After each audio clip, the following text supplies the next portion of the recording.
Now these days you are writing a new book called The Infinite Game that will be probably available in June. Yes? Next year. Yeah. So what can you share with us about it? So we are all unwitting players in things called infinite games, which are games that have no finish lines.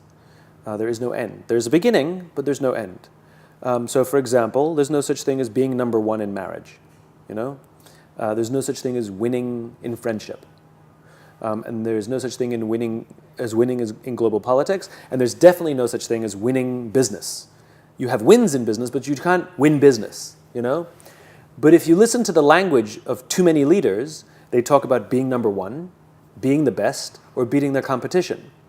Based on what standard, what metrics, and what time frames? We haven't agreed. In other words, there is no end. And the problem is if you lead with a finite mindset in an infinite game, which business is, there are some very predictable outcomes. Decline in innovation, decline in trust, decline in cooperation, selfish behavior goes up, and eventually the decline of the business itself, and to the point where sometimes it goes bankrupt or there's a merger or acquisition. The infinite game is about trying to understand how to lead for the game we're actually playing. To understand that these are natural forces, it's just the way the world works, you can't fight against them. And so I offer a new way of seeing the world so that we can lead in a way that increases innovation, increases trust, increases cooperation, and ensures that the organization can survive every single person that works there for generations. Simon, what does it need to lead with an infinite mindset? You need 5 things. You need a just cause, you need trusting teams, you need a worthy rival, you need existential flexibility, and you need the courage to lead. Just cause is something you believe in so deeply that you would be willing to sacrifice to see this thing advanced. So sometimes that could mean working long hours, lots of business trips, or turning down a job that offers you more money. You may not enjoy all the business trips and the late hours, but it feels worth it. You want to continue to do it. So an organization must have a reason to exist, a cause, a vision that we believe in so much that we would be willing to sacrifice to stay here, to continue on this path. Okay. Trusting teams, none of us can do this by ourselves. And a trusting team means that people feel safe to admit mistakes or ask for help or say they need more training. And if you don't work in a trusting team, then people are hiding mistakes, pretending that they know things that they don't, and eventually those things compound and it does damage to the organization and to the culture.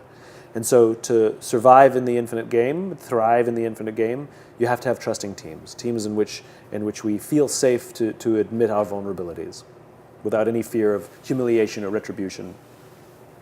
Next, worthy rivals. We have the idea in business of having competitors, but the concept of having a competitor makes us focus too much on beating them, right? Rather to change one's mindset towards having rivals.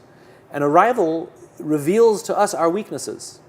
That there are people out there who may be better than us in our own industry, and instead of trying to beat them, rather learn what they do better so that we can become a stronger company. How can we make our culture stronger this year than it was last year? How can we make our leaders better this year than they were last year? How can we make our products, our systems better this year than it was last year? And their mere existence helps reveal to us where we have room for improvement.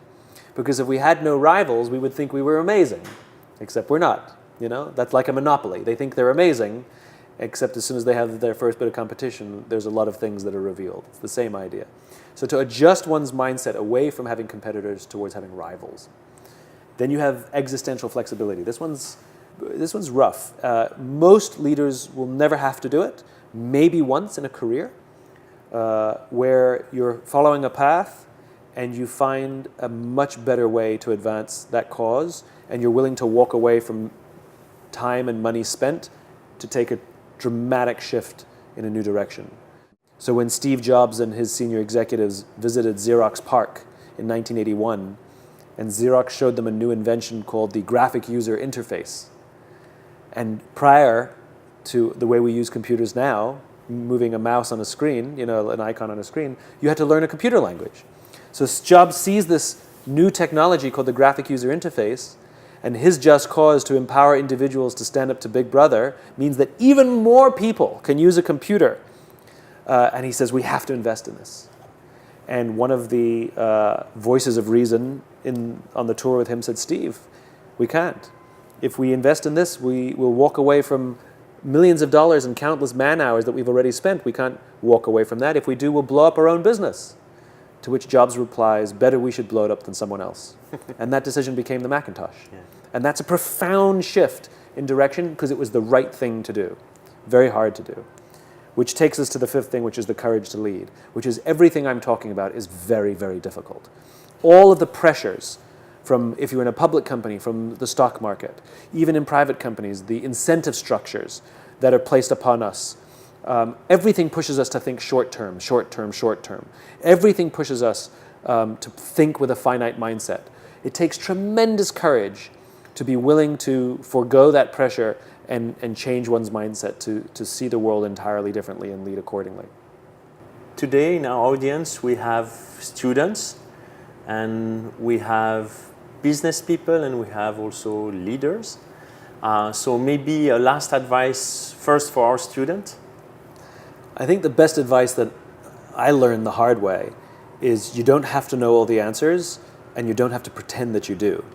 And one of the most valuable things I ever learned in my career was to ask for help and accept it when it was offered. It turns out I don't know everything. It turns out there are better ideas than the ones I have. It turns out that I have the capacity for scale if I work with people.